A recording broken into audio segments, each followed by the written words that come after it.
Merhaba sevgili izleyiciler, kanalıma hoş geldiniz.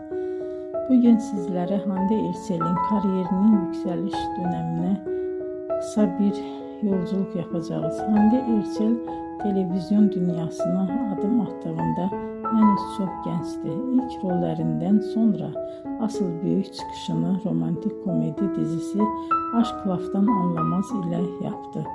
Bu dizide Hayat Uzun karakterini canlandırdı ve performansı büyük ilgi gördü. Dizi yalnızca Türkiye'de değil, dünyanın birçok ülkesinde yayımlandı ve milyonlarca kişi tarafından izlendi. Böylece Hande Erçel uluslararası bir hayran kitlesine sahip oldu. Başarısı bununla da sınırlı kalmadı. Daha sonra farklı projelerde yer alarak oyunculuk yeteneğini, farklı yönlerini göstermeye devam etti.